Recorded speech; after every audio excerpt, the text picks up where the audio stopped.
लखनऊ के इटौंजा क्षेत्र में दर्जनों अवैध अस्पतालों पर स्वास्थ्य विभाग की टीम ने छापा मारा। इस दौरान सिटी केयर क्लिनिक संचालक और उसके गुर्गों ने स्वास्थ्य विभाग की टीम के साथ अभद्रता की।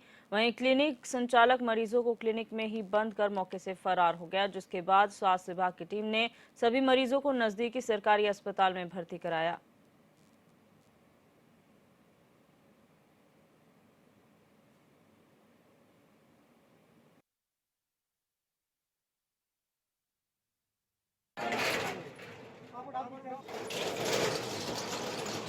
ओह माय गॉड, बोल ही नहीं रहे हैं।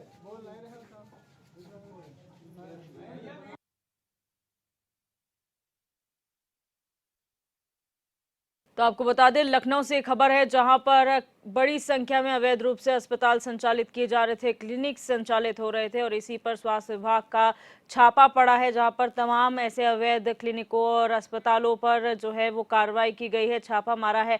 और इसी दौरान एक क्लिनिक संचालक जो है वहां पर क्लिनिक बंद कर फरार हो गया और क्लिनिक में मरीजों को बंद कर दिया गया, जिसके बाद स्वास्थ्य विभाग की टीम मौके पर पहुंची और वहां पर से मरीजों को निकालकर पास के ही जो अस्पताल है, सरकारी अस्पताल, वहां भर्ती कराया। और हमारे साथ इसी खबर पर हमारे संवाददाता जय त्रिपाठी जुड़ चुके हैं फोन लाइन पर। जय, जानकारी चाहेंगे आखिर क्या है पूरा मामला, कितने अस्पतालों पर छापेमारी हुई है स्वास्थ्य विभाग की? देखिए दिव्या, जिस तरीके से बात किया जाए तो राजधानी लखनऊ में आपको बताते चले कि अवैध अस्पतालों की भरमार है, जिसको लेकर काफी चिंता सीएमओ को रही और उन्होंने लगातार इस पर कई बार कार्रवाई करने का प्रयास किया, लेकिन हर बार असफलता ही कहीं न कहीं हाथ नजर आती है। ऐसे में बताते चले उप मुख्यमंत्री ब्रजेश पाठक ने कहीं न कहीं निर्देश दिए कि जो इस तरीके के अवैध अस्पताल हैं उन पर कार्रवाई किया जाए और वहीं झोला छाप जो डॉक्टर हैं उन पर लगातार कहीं न कहीं शिकंजा कसा जाए, क्योंकि लगातार इस तरीके की शिकायतें आ रही कि आए दिन मरीजों को कहीं न कहीं अपनी जान से हाथ धोना पड़ता है। तो ऐसे में आपको बताते चले कि आज एक दर्जन से भी ज्यादा अवैध अस्पताल हैं जिस पर स्वास्थ्य विभाग ने आज छापेमारी की थी। और वहीं पर जिस तरीके से जब तक जानकारी हुई कि स्वास्थ्य विभाग की टीम पहुंच रही है, तो ऐसे में कई ऐसे क्लिनिक रहे जहां पर लोग मौके से डॉक्टर लोग फरार हो गए। और ऐसे में जब वहां पहुंचा गया तो देखा गया कि आखिर डॉक्टर तो नदारत नजर आए, लेकिन वहां पर बीमार मरीज उसके अंदर नजर आ रहे थे और लोग उसमें भरमार मची हुई थी कि मरीजों की। तो ऐसे में उन मरीजों को पास के अस्पताल में भर्ती कराया गया। और वहीं आपको बता दें कि कई तो ऐसे इलाके हैं जहां पर स्वास्थ्य टीम को कहीं न कहीं बड़ी दिक्कतों का सामना करना पड़ा। आपको बता दें कई जगह ऐसा देखने मिला कि ग्रामीण इलाकों में जहां पर स्वास्थ्य टीम गई थी वहां पर तो उन लोगों ने घेराबंदी कर लिया, लेकिन उसके बाद भी लगातार कहीं न कहीं जो स्वास्थ्य विभाग की टीम है वो छापेमारी करती रही। ऐसे में आपको बता दें कि लखनऊ के इटौंजा थाना में अमानीगंज है, जहां पर एक हॉस्पिटल है, उसका नाम अभय सिटी केयर क्लिनिक है, उसके संचालक को गुर्गे तो लगातार कहीं न कहीं स्वास्थ्य विभाग की टीम तो बदतमीजी करते हुए नजर आए। लेकिन वहीं आपको बताएं जिस तरीके से स्वास्थ्य विभाग ने आज पूरा तरह से मन बना रखा था कि जो भी इस तरीके के अस्पताल हैं उनको सील किया जाएगा और जहां पर झोला छाप डॉक्टर हैं उन पर भी कहीं न कहीं शिकंजा कसा जाएगा। तो ऐसे में आज आपको बता दें कि जिस तरीके से स्वास्थ्य विभाग ने छापेमारी की है और दर्जनों अस्पतालों को कहीं न कहीं आज सील किया है, तो अब देखना होगा कि जिस तरीके से दिव्या आज की जो ये कार्रवाई रही है, ऐसे में आने वाले समय में अभी भी काफी ऐसे अस्पताल हैं जो अवैध चल रहे हैं, उन पर किस तरीके से शिकंजा कसा जाएगा। क्योंकि केवल ग्रामीण इलाके ही नहीं, आपको बताते चले कि राजधानी लखनऊ के शहरी इलाके में भी कई ऐसे अवैध अस्पताल संचालित हैं और जहां पर चल रहे हैं। अब देखना ये होगा कि आखिर स्वास्थ्य विभाग की टीम कब जागरूकता और दिखाती है और इन ग्रामीण के साथ शहरी अस्पतालों पर भी कहीं न कहीं शिकंजा कसती हुई नजर आती है। जी दिव्या। जय, आखिर लूप होल्स कहां पर हैं? क्योंकि जिस तरह से आपने कहा कि स्वास्थ्य विभाग लगातार छापेमारी करता है ऐसे अवैध अस्पतालों क्लिनिकों पर, उसके बावजूद भी इतनी बड़ी संख्या में लगातार ऐसे क्लिनिक और हॉस्पिटल खुल रहे हैं अभी भी, तो कमी किसकी है? क्या स्वास्थ्य विभाग सख्ती नहीं दिखा पा रहा है ऐसे हॉस्पिटल्स और क्लिनिक्स पर?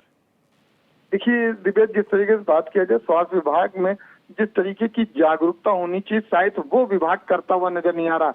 आपको बता दें कि जगह जगह झोला छाप डॉक्टर हैं, जहां पर ग्रामीण जब परेशान होते हैं और वो सरकारी अस्पताल या शहर तक नहीं पहुंच पाते, तो ऐसे में वो पास में ही कई ऐसे अस्पतालों में इलाज कराना पसंद कर लेते, तो ऐसे में इन झोला छाप डॉक्टरों की तो निकल पड़ती। वहीं अगर आपको बताते चले कि सीएमओ या स्वास्थ्य विभाग की बात कर ले, तो वहां पर इस तरीके के अस्पतालों को लेकर कहीं न कहीं देखा ये जाए तो इस पर चिंता ये होनी चाहिए कि स्वास्थ्य विभाग को समय समय पर ये देखना चाहिए कि जो भी अस्पताल संचालित हैं, क्या उनके पास रजिस्ट्रेशन है, या जो मानक दिए गए स्वास्थ्य विभाग के अनुसार, उन स्वास्थ्य विभाग के मानकों के अनुसार वो अस्पताल चल रहा है कि नहीं चल रहा। लेकिन आपको बताते चले कि स्वास्थ्य विभाग तो जिस तरीके से लापरवाही कर रहा है, वहीं आपको बताते हैं ये झोला छाप डॉक्टर कहीं न कहीं स्वास्थ्य विभाग के कानों के नीचे से ही इस तरीके के अस्पताल चला रहा है और अपनी मनमानी कर रहा है। और माना ये भी जाए दिव्या कि ये अस्पताल सेवारत न होकर, इलाजों को न कराकर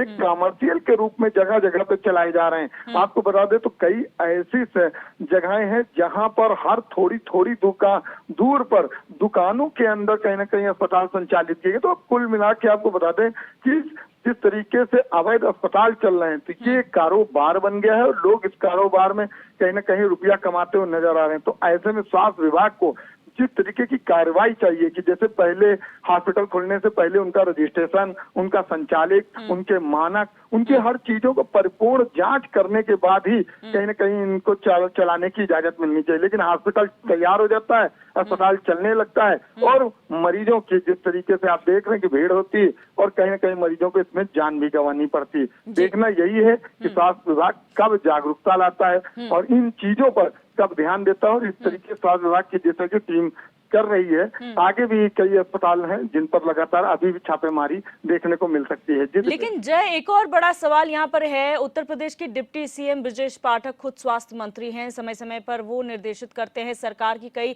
स्वास्थ्य संबंधी योजनाएं लोगों के लिए चलाई जा रही हैं। अगर इस तरीके से प्राइवेट क्लिनिक्स और ये जो झोला छाप डॉक्टर है उनके पास लोग जाएंगे तो सरकारी योजनाओं का लाभ कैसे मिलेगा? जिला अस्पतालों तक तो लोग पहुंच ही नहीं पा रहे हैं।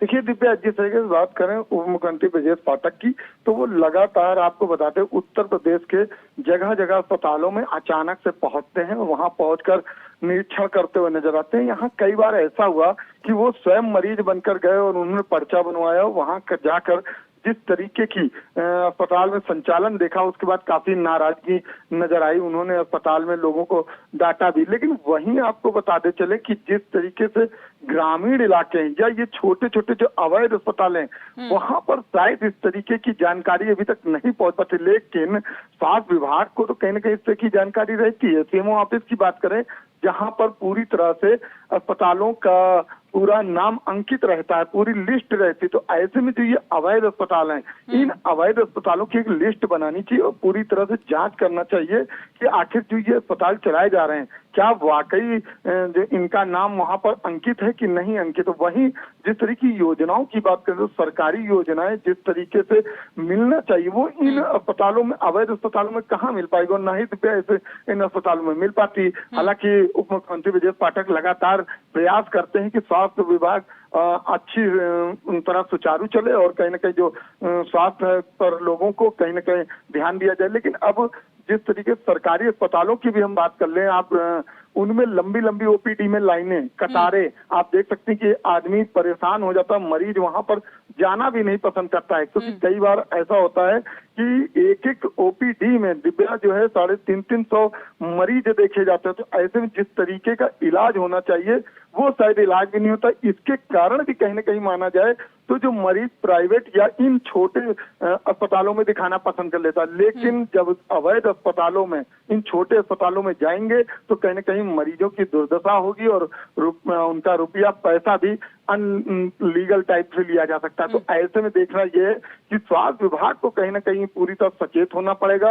और जिस तरीके उप मुख्यमंत्री ब्रजेश पाठक लगातार कार्रवाई की बात करते हैं और कार्रवाई करते नजर आते हैं, तो ऐसे में माना जाए स्वास्थ्य विभाग को भी पूरी तरह से जागरूक होकर जगह जगह पर एक टीम बना के अभियान चलाना चाहिए और अभियान के अंतर्गत ये देखना चाहिए कि कौन से अस्पताल अवैध हैं और कौन से वैध हैं, और जो अवैध हैं उनमें जरा सी भी देरी किए बिना उनको तुरंत की तुरंत सील कर देना चाहिए। और यदि अगर उसमें कहीं किसी तरह की मिली भगत अधिकारियों की पाई जाए तो ऐसे में उस अधिकारी को भी कहीं ना कहीं शिकंजे में कसना चाहिए। तो अब मिली भगत के बिना इस तरीके की जिस तरीके अस्पताल चल रहे हैं दिव्या, ये अस्पताल पूरी तरह से कहीं ना सफल ना हो पाए। लेकिन अब स्वास्थ्य विभाग ने एक बार जागरूकता दिखाई। अब देखना ये होगा कि जिस तरीके से अवैध अस्पताल संचालित है लखनऊ में, इन पर किस तरीके से आगे भी शिकंजा कसा जाता हुआ नजर आएगा। जी बहुत शुक्रिया जय हमारे साथ जुड़ने के लिए और जानकारी साझा करने के लिए।